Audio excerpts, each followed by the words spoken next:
All right, welcome to the Snowflake Sports Podcast. It is 2:07 Eastern Standard Time, and I am joined by the myth, the man, the legend, my father, Dave Pecora. How you doing, Dad? I'm good, Dan. How are you? How's everything? Oh, I'm doing fantastic. It's a pretty 40 degrees in Naugatuck, Connecticut. And then just to go over the agenda today, we're going to talk about Eli Manning's retirement, just Super Bowl predictions and other things, NBA All-Stars, Zion's return, some baseball, the baseball scandal, and then we're going to end with some Iowa Caucus, New Hampshire primary predictions. Um, but so first off, Eli Manning had his retirement, which I thought was kind of weird that it was like Wednesday night or afternoon, like around 5.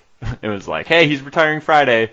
Like, why wait until Friday when you could have just done it like on Thursday? Or I don't know. But we're going Yeah. to debate whether he's Hall of Fame or should he be inducted to the Hall of Fame or not. So I'm going to let my dad, who's a big Giants fan, kind of start that off. Thanks, Dan. And so, apologize. I'm battling a cold, so I'm sucking on throat lozenges and might cough a little here. So I'm and sorry. I sound like I'm 100 miles away. um, but it's fun. So first of all, Dan, I wanted to congratulate you. I think the podcasts are going great. I think Oh, they're thank you. fun. I would listen to the one. I listened to the whole one with Brad, the one you had with Brad, my nephew, your cousin, and then Chris Amato was great. I don't know if that was last one or the one before, but I think they're going great. So congratulations to you. I think it's coming together. All right, thank you very So much. so Eli, yeah, you and I have talked about this over the years, Eli. So I do think I'm trying at this point. I am a big Giants fan, and I love Eli. I think he's been great, and so I've for this conversation trying to actually take a little bit of a step back and say, try to judge it with somewhat impartially. And so I'll go through what I think the case for him is and acknowledge some of the, case against. There are things against. So the case for you look at stats. I actually looked this up. It's incredibly, he is actually the seventh. He's seventh in 3 different stats. Yeah, He's yeah, not I looked eighth. this He's up not too. Yeah, sixth. but He's yeah. not, it's just coincidental, right? And yards, completions, and touchdowns. So he's seventh all time. And that's a so-so stat at this point because it's so front-loaded or loaded with current players. That's the great quarterbacks of like Johnny Unitas is nowhere near the top and the greatest quarterbacks ever. This is such a different game, now over the past 20, 30 years. So, but he's up there and, so that counts for something. So that I think gets him in the conversation. The 2 Super Bowl runs, I think, really what put him over the top to me. So they were, and I know one of the downsides that people talk about him is he never was like one of the top 5 at his position over all the time that he played, and it's just partially it's bad luck. It's hard to do when you're playing with Brady and Breeze and his brother, Peyton, and Rodgers, and with those 4 guys, it's pretty much somebody's going to be 5th. But there always were guys that popped up like Ben Roethlisberger, and somebody would have a great year that you never sort of thought of Eli maybe as one of those guys during consistently through those years. But during those 2 separate Super Bowl runs, he was the best player in the league. Like so, those 2. They first of all had to win 4 games each time. They never got a bye, and they won 4 games each time. So of those 8 games, 7 were away games, and he also was the Super Bowl MVP in 2 separate Super Bowls. So they were those two runs, I think, are what put him over the top. And then you throw in a couple of intangible stats like how amazingly injury-free he was. He never missed a game due to an injury in 16 years. The only game he missed was the Geno Smith game, the ridiculous Geno Smith game. So that's amazing. And when you look at other guys that are in, A lot of people point to like Joe Namath. If you ever look at Joe Namath's statistics, like they're pathetic. So because he won one game. They had one run in 1969 and they won the Super Bowl. And so if he's in, I mean, Eli needs to be in. And to me, that's the case. Okay, that's not bad, especially the Naismith one. So I think he's going to be inducted no matter what. Like, I just don't think he really deserves it. And it's just because, like, so yes, he had the 2 Super Bowl runs and he had to go on the road, but what about all those other playoff runs where they were like a 1 or 2 seed and they lost? Like, you can't just like forget those. I don't know. So I don't think. How many? I'm not sure. I'd have to look up. I always think of them as missing the playoffs more than making it. True. That's true. Yeah. And then especially the first Super Bowl run. So yes, he played great, but like in the actual Super Bowl, it was the defensive line that pretty much carried them on that. For game. Sure. And like if you could have gave MVP to an entire defensive line, like that should have been the case. And you kind of pointed at this because there were so many quarterbacks, I guess, during this era, but like he was never close to winning the MVP. And that award is pretty much primarily given to quarterbacks. Like Jerry Rice has never won the MVP, and no one's knocking him for that. He's still the best wide receiver to ever play. But like as a quarterback to not get that close, like I just don't see it. And you could argue the Hall longevity, like he's played since 2004. And like you said, he's 7th in passing yards, TDs, and completions, but he's also 12th in interceptions, which I think is the highest of any current player. I guess not current anymore, but so I feel like most of the longevity is due to the Giants' ineptitude of finding a replacement. So like I actually like the only problem with McAdoo playing Eli or playing Geno over Eli was breaking that record of the consecutive starts and how he was healthy for forever, but like he wasn't playing good. He didn't play good for the past like 4 years. So they needed to try something. And so he's currently 7th in passing yards, but so Big Ben is like 600 yards behind him, and if he plays next year, he'll pass him.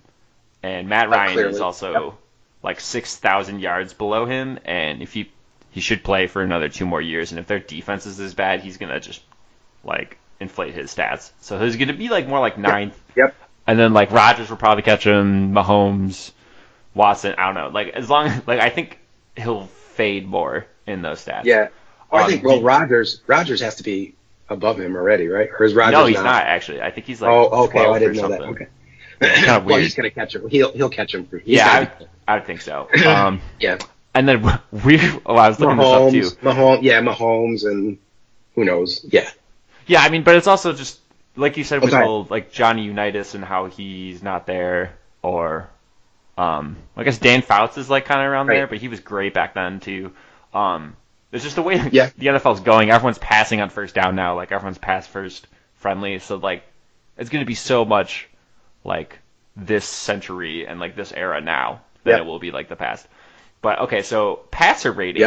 He is 47th in quarterbacks. Do you want to know who he's tied with in passer rating? Who's he tied with? Joe Flacco. Exactly at 84.1. I did see that. Actually, I did see that. Yeah. I just thought that was funny. That was funny. So I guess if Eli is a Hall of Famer, is Joe Flacco one now? Are you just gonna? No, I'd have to look up Joe Flacco. I don't think of Joe Flacco. I mean, he doesn't have the yards or touchdowns or right. So all that stuff. So yeah, I'm actually looking up. Yeah, I looked at passer rating. I mean, passers below him. There's a bunch below him though that are some of the great quarterbacks ever, like Roger Staubach, Len Dawson, Sonny Jurgensen. I mean, these are like Troy Aikman is 61st. Okay. You know, like it's so Fran Tarkenton. When Fran Tarkenton retired, he was he had the number one. He had the most yards, touchdowns. He was number one in all these stats now that all these guys are going after, and he's 72nd on this list. So I don't know. Passer rating. Passer rating's like a new. I think passer rating's like a thing to judge the game today. So trying to judge older. So maybe your point is valid a little bit because he's a newer player and these other guys, but I don't know. I just think he's definitely, it's a great thing to debate because there's a really good case that he belongs in, and there's a good case that he doesn't, right? Like this is exactly. so I think there's validity to both sides. I think also there was a lot of years. You're right. That defensive line that year, they were great. They're the reason they won that game. Other games though, he played great. I think that was the year they beat Green Bay in Green Bay. Fantastic. Fun fact, game. That whole game is on YouTube. Yeah. You could just watch that game. Oh, I gotta watch that. Like 2 I hours. gotta watch that. Where if the you're game bored, that Tom watch a Coughlin, movie, put that game on. Tom Coughlin almost froze his face off, like it turned so red. That's the game. Yeah. What a fun game that was. And I didn't realize this till I looked at. I realized it, but I didn't remember it until I looked it up. But that game was overtime. The other year they beat San Francisco, who was 50-1 that year. They also went to overtime that game. So both those Super Bowls, they went to overtime. So it's just that's incredible as well. Yeah. I'm not sure if that counts for him or against him, but so they were never like a dominant team. And even those years, they weren't, even with that defensive line, they weren't favored to beat Green Bay. They certainly weren't favored to beat New England. They were so underdogs in so many of those games. And I think, so one of the things I love about Eli is he's just got this look on his face and some people hate this about Eli, but he has this look on his face like he kind of doesn't care. Like he just looks like. I wouldn't say not caring. I just think he looks kind of dumb. Right. He has kind of like a dumb look, right? Yeah. Like I don't mean not care. I mean like he's like, you know what? If we win this game, that'll be great. If we lose this game, my life's still going to be pretty good. Like it's just, I don't know. True. He's got his circle of friends and he's got a close knit family. With the Manning family is world famous, and he's like, my life's good. It's just football. It's just a game. I'm gonna try hard, and so I think that helps him in those clutch moments. Like he doesn't overinflate the moment, and he just sits back and plays, and everybody else is nervous and trying to do things, and so I don't know. I part of it. It's emotional. I like him. I loved watching him, and he was great for my team. And I also think there were a lot of years where they put an awful group of people around him. Like, sure, yeah, he had a great defensive line for a while, but there were a bunch of years where it was like his offensive line was ridiculous. Like, just there were guys on him before he could like breathe. So to get that many yards and not get hurt all those years, I think it puts him over in my mind. And I'm biased, I realize. So yep. Also, just a little tidbit. So I read The Love of Basketball book. It's basically like that documentary series on ESPN. The Jackie McNeil. So Steve Kerr, there was like a chapter on like the Jordan Bulls, and Steve Kerr had a bunch of excerpts from it where, like, when it's like his time to shine, like Jordan would just like pass him the ball, and it's like, you better make that shot. And he was kind of going, because Steve Kerr's kind of hesitant, or he wasn't as confident as himself as clearly like Jordan or Pippen or whatnot. And he kind of, I try to live by this now, but like when it's your moment, you just gotta care that like even if you make it or you don't, you just gotta let it fly. Like that's what he said, exactly. Like just let it fly. So it's just like stop caring what happens afterwards. Just like do it, and whatever happens. I don't know. I just like that. That's a great life philosophy. I think that's a great way to live your life, and that's really well said. I think that's what Eli's got a look on his face like this is not this pass, this helmet catch. If David Tyree doesn't catch this ball in his helmet, that's gonna be a bummer because the Patriots are gonna get the ball. We're gonna lose the game. But you know what? That's not gonna define my life. I'm still, I'm just gonna give it my best shot. You still played in whatever worked out. Yep, exactly. So yeah, and that's a great way to live your life, right? Like, so I think that is that's part of why I like him. You're right. Yeah, for sure. All right, moving on. Yeah. Because we're not gonna change. No one's gonna. No, I know. We're not gonna convince each other. Yeah. All right, Super Bowl is happening. I'm pretty excited because it's Kansas City Chiefs versus the San Francisco 49ers. Everyone knows about the Kansas City's offense with Mahomes and all these fast wide receivers out there with Tyreek Hill, who's at Perriman. They got Sammy Watkins too, and then San Francisco's defense, which is also very fast and incredible. So we're going to do who is better, Kansas City's offense or San Francisco's defense? So who you got? Yeah, so I would say that's a tough question. So it's like one of those, the irresistible force meets the immovable object. Like what happens, right? Like so, I slightly. I can't believe I'm saying this because the San Francisco defense looks so unbelievably incredible. I just give a slight edge to Kansas City because Mahomes, just watching him play, he throws a football like a shortstop throws a baseball. Like he picks it up Yeah. and he just fires it like he's running left and he throws right like it's a rock, like it's a tennis ball or a baseball. I just think the way he does that, it's so unpredictable. He throws under guys' arms and over. I think it's hard to stop that all. Like he just needs a few big plays to get through the defense, and they could shut him down for a lot of the game, and then he'll still get a handful enough plays to score points. So I slightly give it to him, but that San Francisco defense is as dominant as I think we've seen in a long time. Yeah. All right, I like this because I'm going to go with the San Francisco's defense. Yeah. Okay. Because their front seven's like incredible. They have 4 first-round picks on their defensive line with Ford, Buckner, Armstead, and Bosa.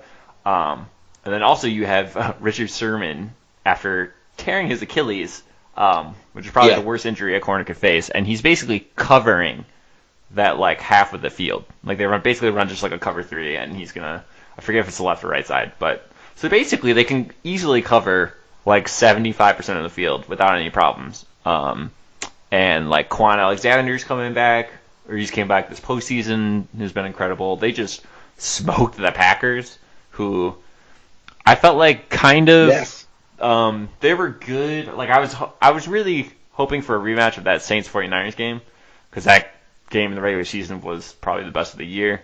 But I do think this is a great question because it's very close. Like you see, so like you made a great point on how Mahomes makes these shortstop passes, and now there's almost like with Kyler Murray and Russell Wilson, it's just like very good baseball prospects who are becoming like great quarterbacks, just because they can throw the ball in weird ways that you haven't really seen. So I don't know, I just think San Francisco's defense, but like it's just hard because the Titans' defense is very good too, just not I guess at that level. And Mahomes had that incredible touchdown run at the end of the first half. So I think he's capable of doing that. I just think they're going to give him a lot of fits. And then, all right, moving to go ahead. Yeah. The other thing I was going to say, the thing I think people overlook though is when you have one of these games where it's an incredible offense against an incredible defense. I don't have any facts or even anecdotes to back this up, but I always feel like it's the other side of the ball that winds up being determinant of who wins the game. So like, what do you think? Like I think San Francisco's offense can overpower Kansas City's defense because they have the great running. They did it to Green Bay. They have a great running game. Garoppolo looks like he's clutch. So I think that's tipping it to San Francisco, which I'm sorry to say because I'm going to be rooting for Kansas City. I just really like Mahomes, and I hope he gets a win. I like Andy Reid, but I give San Francisco the edge, because of the other side of the ball also. All right, I disagree too. I like this. So I actually think the Chiefs' defense has improved drastically the second half of the season. They're coming off of shutting down Derrick Henry to like 19 carries for 70 yards or something like that. That's true.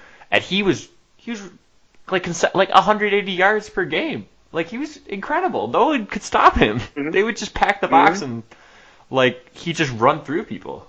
So like if they are able to stop Derrick Henry, I believe in them to stop Raheem Mostert, Tevin Coleman. I think Mosert's okay. He had like a calf injury, I think 2 weeks ago, but I think he'll be totally fine. Yep. I think so. Go on to the next question, though. Go ahead. Go ahead. Sorry. So we're going to move to the coaches now. And both these coaches have had pretty, I guess, epic fails in either Super Bowls or leading up to Super Bowls. So is Kyle Shanahan's 28-3 blown lead as the Falcons' offensive coordinator worse than Andy Reid's 3 consecutive NFC Conference Championship losses from 2001 to 2003? Yeah, for that, I'd have to go with the 28-3 because that's just epic. Like the 28-3 is just, I mean, people, man, maybe it's more recent, right? It's way more recent than 2001 to 2003, but I think it goes down as an epic fail in a way that I don't think people remember those three losses. The other thing is, I think I think Andy Reid went to the Super Bowl right after Yeah, he did. Yeah. right after that. Yep, and they lost to the Patriots, right? Like that was their. So at least they got to the next step. The Falcons never came back. Like the Falcons team is totally different now. So I'd have to go with the 28-3. Okay, that's fair. I was going to disagree with you, but I think you're right. Like including 2001 and 2003, and just like also including last year's loss to the Patriots in that incredible AFC Championship game, I just feel like Andy Reid has always come up short. And like, yes, he did go to the Super Bowl in 2004, but like also came up short there. So, Yep. I just think he's been tormented with like poor time management, with using timeouts. Just like, I don't know, like I guess that's it. But like the way he schemes up offenses and like tailors around his quarterbacks is like incredible, and also Kyle Shanahan too. But I think that 28-3 lead, like everyone's gonna remember that. People had T-shirts about it. Like it's, like I don't think anyone is gonna like have another like a 35-3 blown lead in the fourth quarter or something. Right. So like that's never gonna happen. The only so Kyle Shanahan was just the offensive coordinator. Like this gets on. People throw Dan Quinn under the bus a lot more because he's the actual head coach. So, all right. So just predictions to this game. Who do you have winning it? So I think San Francisco is going to win, but I'm rooting for Kansas City. Gotcha. I think San Francisco. Yep. I think because the defense they have has been incredible. And you're right. They did shut can't and their running game, their offense was under discussed after the Green Bay game. Like Green Bay, like that game, Aaron Rodgers kind of got it going in the second half, and you thought it might be a game, but then the 49ers just came and ran the ball right down their throat, and they couldn't stop them. Like Rodgers was ready to make that a game, but their offense, kept them at arm's length. So I think they're the better team. I think they're going to win. Yeah, they did. I mean, I wouldn't say people dissed or I guess undervalued the 49ers offense. I think a lot of people really appreciated how well their running attack was. Or I guess maybe it was more on the Packers because they just couldn't stop the run. But like Jimmy G had 8 pass attempts. Like that's just wild how few he did. But I was going back to this game coming up. I know I said I like the 49ers defense more, but I think the Chiefs are going to win this game. Like I said before, they've been really good. Their defense has been really good at the tail end of the season. Chris Jones is back in the middle of the interior defensive line, so he's going to help alleviate double teams Frank Clark's on the edge. And I feel like if you shut down Mozart, Coleman, and Breida, like then you make Jimmy G pass more. I think that's where he becomes a little more vulnerable. Maybe Matthew gets like a pick or something. But like, and then I just trust Mahomes more than Jimmy G. So like that's who I'm gonna go with. I hope you're right. I hope you're right and I'm wrong because I want them to win.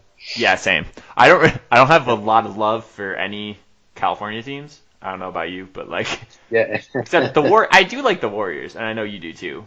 So I do, That's about it. I like the way they play. I mean, I'm not really a Warriors fan, and I love Steve Kerr, and I love that like passing style that they play. But so.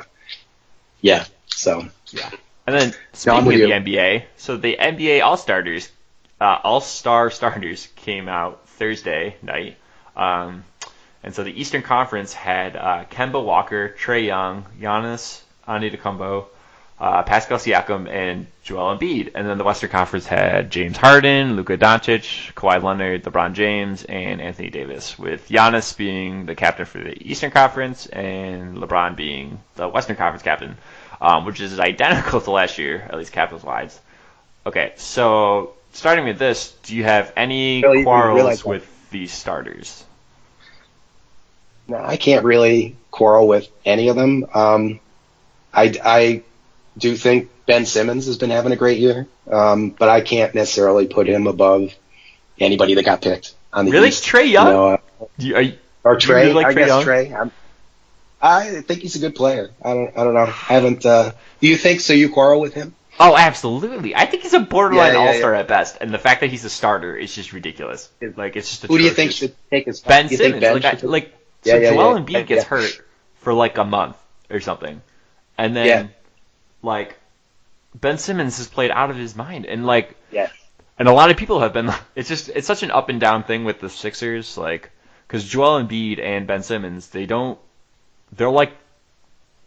so incredible at what they do, but they don't play together particularly well because they both like jam up the middle of the court, and there's not enough space. So like when one's out, then the other does better, and it's just like when Simmons is out, like trade Simmons. Right. When Embiid's out, trade Embiid. But like, I think he's playing great. And Trae Young.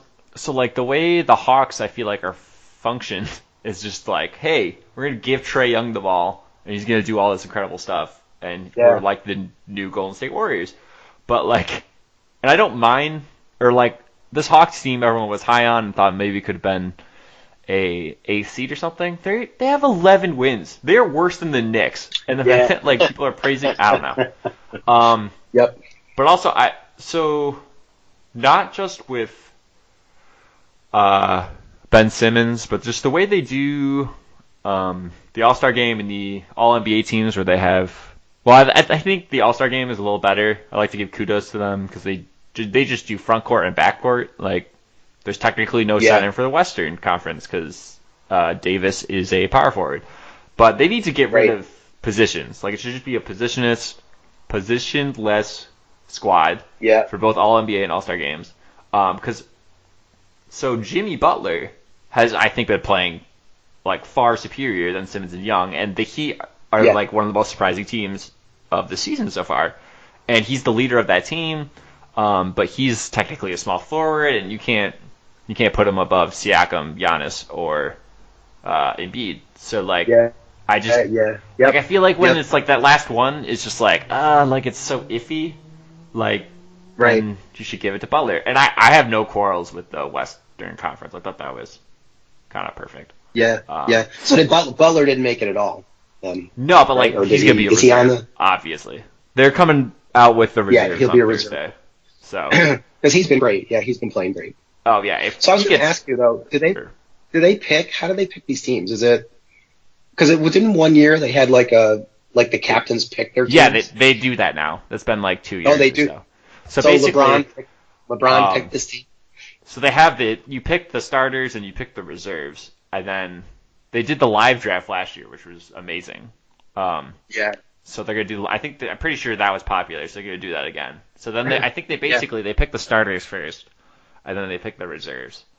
So yeah, and then it's like Team Giannis versus Team LeBron. Right. So do you have to pick? Can you pick people in the other conference, or you have to stick to your own conference? No, you flip conferences. So like Giannis played with Steph last year. Right. And I think because Steph was 2017, he was that captain versus LeBron. And then Steph's first pick was Giannis, and then Giannis' first pick last year was Steph because he was the first pick. And it was so kind all of funny. These starters just happen to be they all happen to be in the right conference, right? Because LeBron's starters are all in the West. So that's not LeBron's team, though. Those are just Western Conference starters. So whoever picks first, say Giannis picks first. Oh, I see. He could pick Luka. Like he could pick Kawhi. Yeah.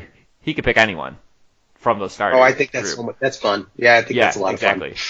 All right, I'm gonna move on to Zion Williamson. He came back. Yeah. He missed 3 months following a meniscus surgery. He he was under some pretty restricted minutes against the San Antonio Spurs, and he looked pretty sluggish in third quarters, but came alive in the fourth. Um, and I've heard a lot of, like, Fox Sports has been saying this, and like a bunch of Ringer podcasts was like saying that Ja Morant might be a better player in the long run. I guess, do you believe this? Yeah, I don't know a whole lot about Morant. So I know he came from he was a small college player, right? Like Murray State or something. Fun fact, Ja and Zion played on the same AAU team. So they're both from like South Carolina. Oh, did they? Yeah. Wow. How would you like to play against that, AAU team? No, so Zion was on JJ Redick's podcast on the Ring, and he said that like they weren't the best player on that team. Like there's some like a sophomore now who plays for South Carolina that I guess was the best player on it. But yeah, no one would want to play that team. Are you kidding me? Wow. So those two guys and somebody better than them, right? Like who's AAU. So you're talking about like middle school, like a middle school. I think like early high school. That's crazy. I think it's like year round. So like basically you play AAU in like the summer. Yeah. And then I think like high school is played in it. But like I think it's not as focused like once you're like varsity. I don't really know the whole AAU. Right. Yeah. But yeah. So I don't really know a whole lot about Morant. Go ahead. Okay, yeah. So Ja's having an incredible season. I don't know if you checked, but like the Grizzlies are like 9th, maybe 8th right now, and it's like Ja Morant and Triple J, Jaren Jackson Jr. And he's gonna win Rookie of the Year. Like it's not even a race right now. But I just think Zion is such a once in a generation talent, and you can't like overlook that. And people have been saying like obviously you pick Zion because he's so much of an appeal. And like a lot of the reasons the NBA ratings are down is because he's been hurt and they loaded all these Pelican games. And now he's coming back, and I feel like there's a lot more interest. And people like to compare his game a lot to Charles Barkley, which I think is true. But like this just reminds me so much of LeBron.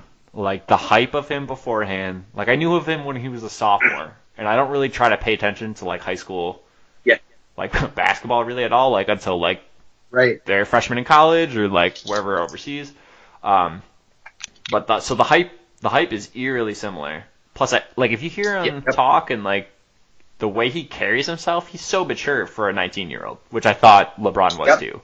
So like that does remind me of LeBron. Yep, that's true. So he's like, I think he's gonna like him and Giannis are gonna like carry the league's popularity going into like the future. That could be. And I'm all here for it. I love him so much. Like I almost like came to tears during his draft because he was also crying and saying he didn't belong here. Yeah, it's just, I don't know, it's cool. Also, just a little snippet.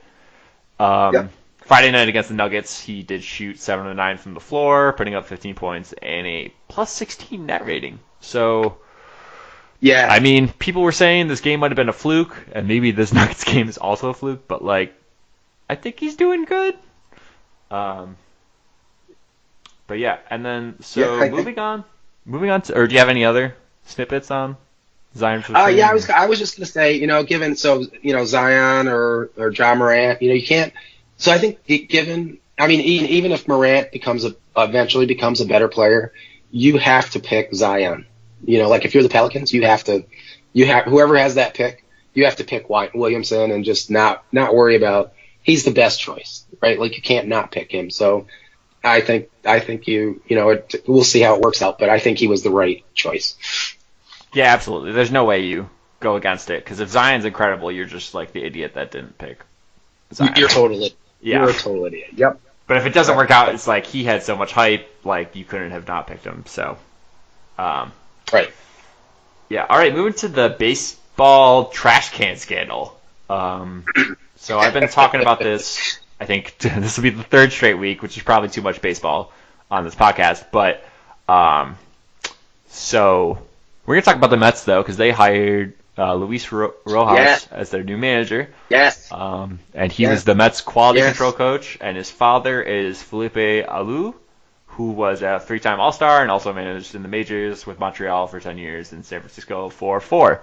So, Dad, what are your thoughts on this signing? So I am, as you know, a huge Mets fan, and I follow the Mets more than any other team that I like, including the Giants and some other, basketball teams and everything else. And I really like how this unfolded. So for the Mets, so that we can talk a little about the scandal, but for the Mets in terms of, I didn't like the Carlos Beltran signing at all. I mean, he was a great player, but how many great players become great managers, especially without any managerial experience? So he had no experience managing at any level of any baseball team at any level, and he no coaching experience in the majors, etc. So I didn't like that at all. So I thought that was another. They just got done with Mickey Callaway, who had no managerial experience either, but at least he was a pitching coach with Cleveland, like before he joined the Mets, and there were definitely games you could tell he messed up some games. So I really like the fact that Rojas has managerial experience. He's been in the Mets organization a long time. He was Pete Alonso, the Polar Bear Pete, the Rookie of the Year. He was his minor league manager, I think in Binghamton or maybe in a couple of different places. So he was super excited. There's a lot of players that played for him in previous spots. They were all excited. So the way it all worked out was bizarre, with the scandal impacting the Mets, and they took way too long. So there was one of those, like, they could have. So the day it all came out, like I thought it should have taken about a day for the Mets to figure out and come out and say, hey, look, we're going to part ways with Beltran, but it took them like 3 days. So just typical Metsing kind of thing. But I like it. I like it. I like where it ended up. Yeah. I mean, he does have managerial experience. The only issue I have with this is it sounds a little like nepotism, kind of like the way he started, right? So he was a quality control coach. This just reminds me of the problems with the NFL. So, like, just throwing it out, like Scott Turner is now the offensive coordinator for the Redskins, and he's the son of North Turner, who's a pretty good coach for the Chargers. Yeah. And I mean, like, you also can point this to Kyle Shanahan, and his dad was Mike Shanahan and whatnot. But like Mike Shanahan told his son Kyle to, like, hey, you have to go, and he went to like the Falcons and became a great offensive coordinator. So that I feel like is more justified. So I don't know anything about Luis Rojas, but it's just like the name. It's just like, I guess, a quality control coach, and I guess he was in the minors, and like he's probably much better than like others. Go ahead. He's had a long history with the Mets, right? And I didn't really know a lot about him before this, but I looked him up, when this came out. But so he's had a lot of years with the Mets in the minors and in managerial positions. And I have a fun fact, little trivia question for you. So his father was Felipe Alou. His brother is Moises Alou, who I was going to ask you. Who was involved in one of the most infamous plays in baseball history. And if I tell you a little bit about it, you may guess what it is. Okay. Yep. You may not remember. You were young when it happened. But he played left field for the Chicago Cubs. And if you think about left field and the Chicago Cubs, documented in 30 for 30. Oh, he's the guy? Picture him, Moises Alou, drifting left. He's going to catch a ball. Oh, my God. Some poor fan, of course we all know his name, sticks his hand out and knocks the ball that got knocked, the Steve Bartman play. He knocked the ball out of Moises Alou's glove. Wow. Moises Alou is the brother of Luis Rojas. So there's your fun fact trivia of the day. That's incredible. What a small world. Yeah.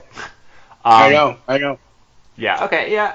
I mean, so the problem, too, is he's had so much experience with the Mets, but, like, once again, that's because, like, his dad was, like, a manager, and he's been able to be around, and, like, that's the problem with the NFL is, like, it's easily, you can get a quality control coach or quarterbacks coach or offensive line or whatever. They can just, like, stick you in there. It's like, oh, it's my son, blah, blah, blah, like, or my cousin, whatever. It's like an old boys club kind of thing. So we'll see. Yep. And also, like, are the Mets going to be good? Like, they still have great pitching, right? And they just need hitting, or is that switched now? Up. So they have They lost a pitcher. They lost Wheeler, Zach Wheeler. He went to right, the yeah. Phillies, I believe. So that sucks because it's same division. But they picked up two good starters. They picked up Michael Wacha from the Cardinals, who's been a good starter, and they picked up Rick Porcello from the Red Sox, who won a Cy Young like 2 years ago.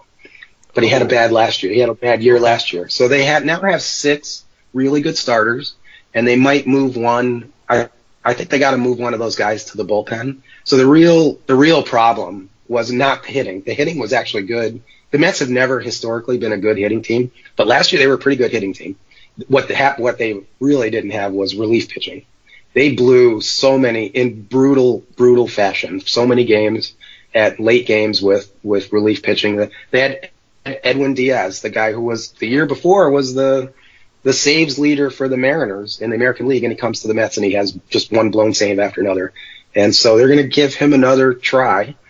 And they picked up Dylan Betances from the Yankees, who was not their closer, but he was a really good reliever. So maybe he's their closer, or maybe Diaz figures out what the heck was wrong last year and becomes the guy from the year before that was the closer of the year.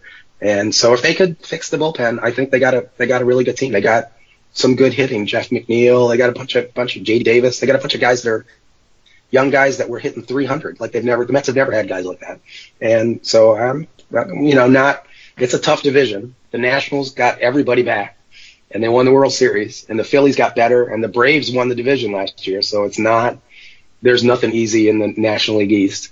But I think the Mets got a good team, and we'll see what happens. Nice, that's good. I don't know how I forgot that Pete Alonso was there. Like he had an incredible rookie year, right? Yeah. Okay. Yes. All right, moving on though. So part of this trash can scandal was Alex Cora. Is there any more details? I know MLB is researching this and trying to dig up more information. Did they come up with anything yet? I haven't seen that they've found anything. Although they must know enough that the Red Sox fired to make the Red Sox fire him. Oh well, he was the bench. The thing is, he was the bench coach, so he was totally involved at the Astros. But was he involved when the Red Sox won? When he? Oh, I see what you're saying. Yeah. I don't know. Yeah. But the Los Angeles City Council thinks so because they voted to ask Major League Baseball give the Dodgers both those World Series, which I think is ridiculous. They wanted to. It's ridiculous. It's so stupid, isn't it? Isn't that ridiculous? Absolutely. So the NCAA does this all the time. Where Louisville, I think, had a recruiting scandal. They're like, you didn't win the title. Yes, they did. It happened. Yep, they did. Of course they did. You could strip it, but everyone who's a Louisville fan remembers that, or whoever they played and lost, remembers that loss. You can't change it. So, I think it's dumb. I think it's ludicrous. Yeah, and they can't Syracuse got in trouble years ago with and I hate the idea of vacating games that they didn't have. Exactly. Yeah. Boeheim was closing in on 1,000 wins, and then they vacated 100 and something wins. So he went way back, and now it feels like he's trying to he was going to retire, but now I think he's trying to prove a point. He's trying to get to 1,000 I hate the idea of vacating wins or games. I'm all for penalize. I thought Major League Baseball did a great job of, they suspended those. So AJ Hinch, who, by the way, I was joking. I wanted the Mets to hire him, even though he couldn't manage for a year.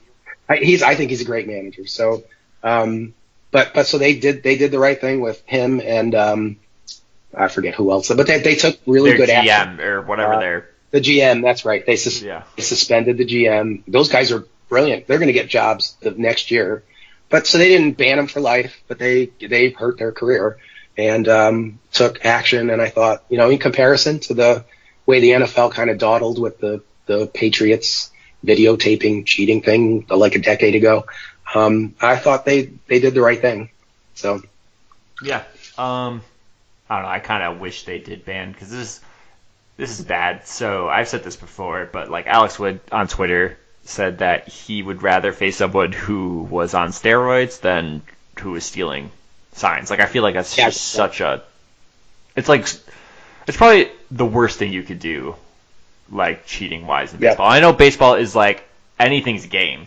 Like anything you could take advantage of, like do it. But this was just like including cameras and like is this buzzer thing is real? Like Yeah, that's crazy, isn't it? The buzzer thing is crazy. Yeah. So all right, and then I don't think.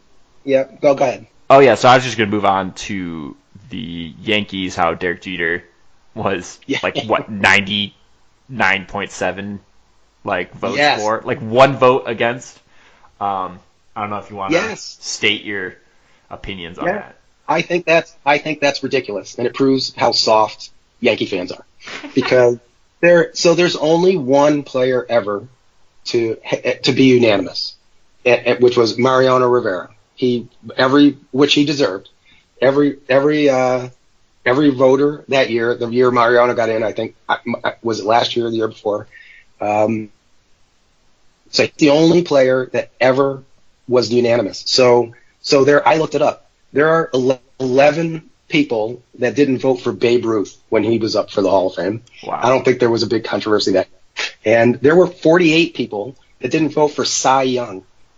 Cy Young, really? not a guy who won a Cy Young. Actually Cy Young. Like there were the actual guy, Cy Young. There were 48 people that year. I don't know what year that was, that didn't vote for Cy Young for the. He won 511 games. You're an automatic Hall of Famer now if you get to 300. Like there's nobody pitching right now that's going to get to 300. But and he won 511 games. And 48 people didn't vote for him. So I think it's hilarious. These Yankees, they're all trying to figure out on Twitter, like, who's the one guy? They're trying to out him. The one guy that didn't vote for Jeter. And Jeter, it's documented. He's a great offensive player. Like, he's an all-time, he leads the Yankees in hits and all kinds of categories. And when you lead the Yankees in things, you really done something. So he's great. He deserves to be in the Hall of Fame. But he was not a great defensive player. He's not the greatest shortstop. He's not even close to being the greatest shortstop in the history of the game. Or he was not a fielder. He didn't have a lot of range. He was positioned wrong a bunch of times. There's articles about how he was kind of a liability.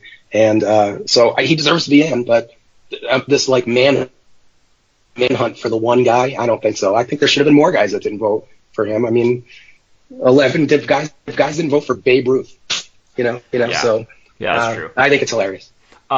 What's kind of funny though is, so I didn't know this news. So when me and Chris Amato were recording last week, it came out that he's inducted in the Hall of Fame. Chris was all excited, and I was like, what jerk did not vote for Derek Jeter? Like, just initial reaction. And then like listening to Colin Cowherd earlier this week, it's just like, who cares? Like, he's in the Hall of Fame. It's like first ballot Hall of Fame. Like, that's an incredible achievement. Yes. And, like, Joe DiMaggio didn't get this either. Like, you could just list so many better players than Derek Jeter, and they didn't get unanimous vote. So, nobody did. One guy. Yeah. I just think it's more recency biased, and he's a Yankee, so, like, there's just a ton of Yankees fans. And he's, like, the one player that has never been in this steroid scandal kind of era. I just feel like he's the best one. And I love that about him. Never a hint of steroids, or he's always been on the up and up. No scandal of any kind. I mean, just. And if you even look at his size too, he's never was like Barry Bonds, like skinny and then became jacked. He's always kind of been the same kind of size. He kept his. Yep, he knew he was. So like Barry Bonds, it's so sad about Barry Bonds, because Barry Bonds was like Willie Mays. Barry Bonds was one of these guys before he like jacked himself up because he was jealous of McGuire and Sosa and these home run guys. He was one of these guys that had all, like, he was they call a five tools guy. He could run, hit with power. He could do everything in the game. And then he got so enamored with home runs, he just ruined his legacy. He would have gone down as one of the greatest ever. He would have and easily gone in the Hall of Fame. But yeah, so Jeter never did that. So good for him, and he belongs in the Hall of Fame. I think that's great. So one other thing, just connecting a couple of things. So Mariano, there's a bunch of funny memes about Mariano Rivera and the cheating scandal, which he had nothing to do with the cheating. But Mariano Rivera threw one pitch. He only had one pitch. He threw a cutter, like a cut fastball. Oh, right. And so there's memes that go, here, cheat. You could go ahead and cheat. I'm going to throw you a cutter, and and you're Oh, going to miss it. Like there's yeah, always memes out about, how you can't. He's like cheat proof. that's great. Mariano Yeah, Rivera was cheat proof. Yeah, that's fantastic. they didn't even use signals. It's just like this is my throw. Uh, No, I'm not sure even the catcher even put down a signal. Maybe he did. he probably did, Like, but like he probably would just yeah, wave him away if he did anything else. Then here it like a comes. cutter. It's another It's a cut fastball. It's a cutter, Yeah. and could hit it. Yeah. That's true. All right. That probably finishes up with baseball.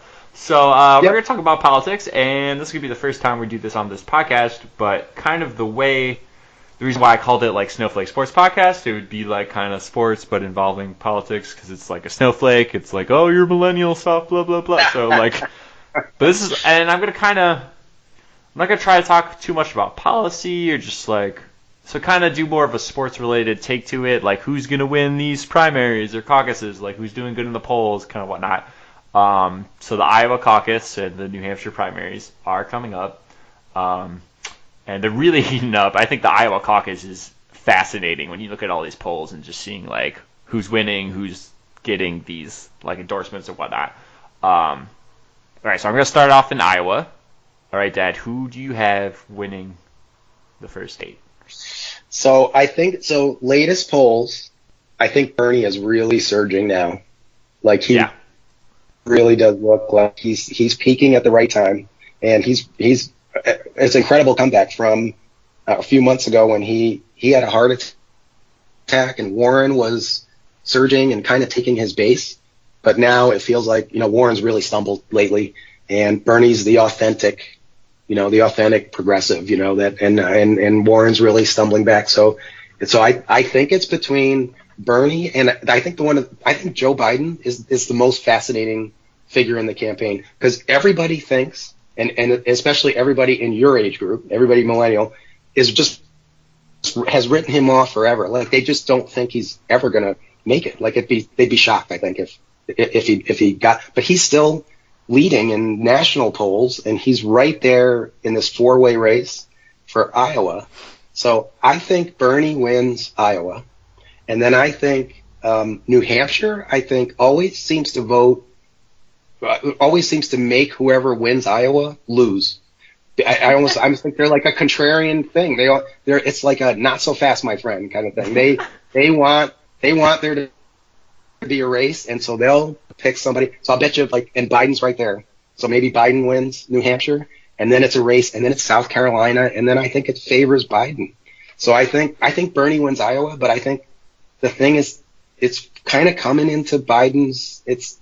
I have sometimes I have a hard time seeing him win, but I think he could win a lot more than a lot of other people think at this point. yeah.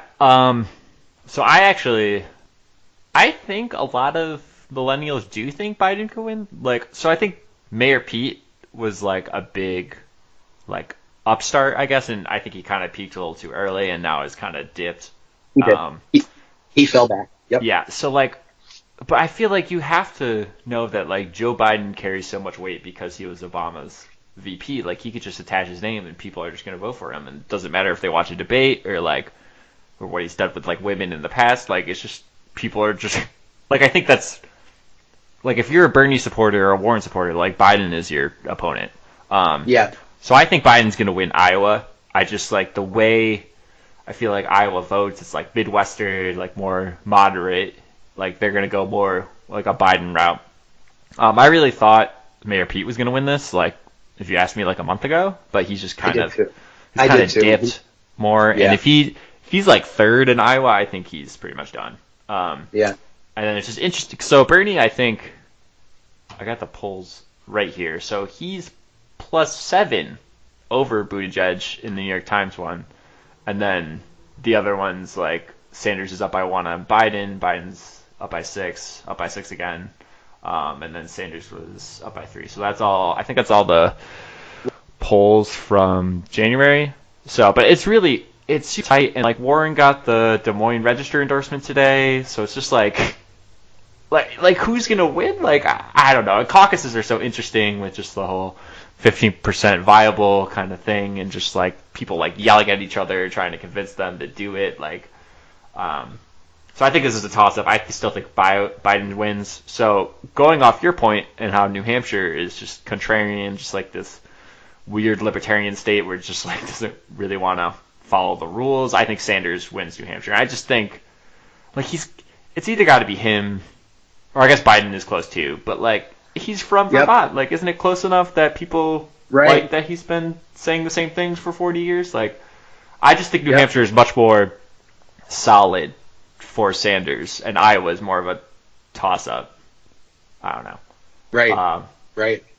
We'll see. So we'll see. We'll see. And then I guess just keep it going. Like Biden, of course, wins South Carolina, and I'm pretty sure he's pretty up in Nevada. So what really comes to is that Super Tuesday, I think March 13th, or whatever that March is. Yeah. Because California is now on Super Tuesday, and I think California, it's like neck and neck with Sanders and Biden. So like I feel like whoever wins that is gonna like carry. And I guess just all Super Tuesday in general. But right. I think it's shaping up to Biden and Sanders. Bernie and Biden. Yeah. And it's kind of sad because like Warren was doing pretty good and then she dipped and then she did the whole like Sanders said this and I couldn't be voted and I felt like she was just like a really good candidate and just kind of sucked that she kind of did that. I don't know. Personally, so Dan, I have a like news story breaking in. Ooh. Your mom. It's tragic. Your mom just broke into the room here, into my office, and said Kobe Bryant died in a helicopter crash. Are you kidding? Is being reported. No. Oh my God. I'm looking at a webpage right. I'm looking at a webpage that says I got TMZ Twitter up right now. Oh my God. Yeah. Wow. Holy. Oh my goodness. That's crazy. That's so. LeBron James just passed him in points last night. Oh my God. Yeah. Oh wow. Wow. Oh my God. Everyone's talking about this too. My whole feed is Kobe Bryant. Oh. Okay. Wow. I guess should we talk about Kobe Bryant now?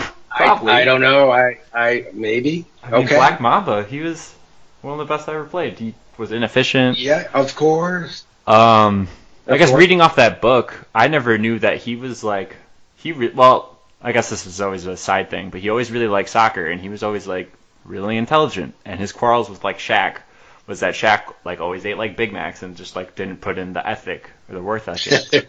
And like it's just that detail show was so great. I know me and you watched one, and I loved it. it. Yeah. Oh wow. Okay. Oh, what a tragic thing. That's tragic. That's awful. And then I know this is a little off, but I loved did you ever see the animated short that he wrote and produced? Oh no, I know you talked about this, but yeah. Dear Basketball. It won an Oscar. It deserved it. And we, your mom and I go to movies every week, and we go see the shorts. There's next week is the ones for this year. The Oscar-nominated short films and animated ones. And we saw out of like 8, 9 short films, in an hour and a half. And I thought his was the best one, and it actually won. It got nominated, which is why it won. It's fantastic. If you watch it again, it's a emotional kind of goodbye to basketball. I bet I'm going to go watch it now. Yeah, right. But yeah. Wow. But wow, unbelievably tragic. Yeah. Definitely. Yeah. And everyone was praising him last night. Well, we're just bringing him up again because LeBron just passed him. That's just very sad. Too soon. And he was gracious. He was gracious to LeBron, and I guess they're really close. LeBron has said he's one of his idols. Kobe's one of his idols growing up, and that's awful. Yeah, definitely a tragic loss. Yeah. All right, I think that's gonna end it on a somber That'll note. end it. Yes. All right, well, so that concludes the podcast. Any listeners out there that want to hit me up with some questions, you can hit me up at snowflakesportspod@gmail.com. Please like and review us on whatever you get your podcasts. I just want to thank my dad for again coming on. And all right, peace.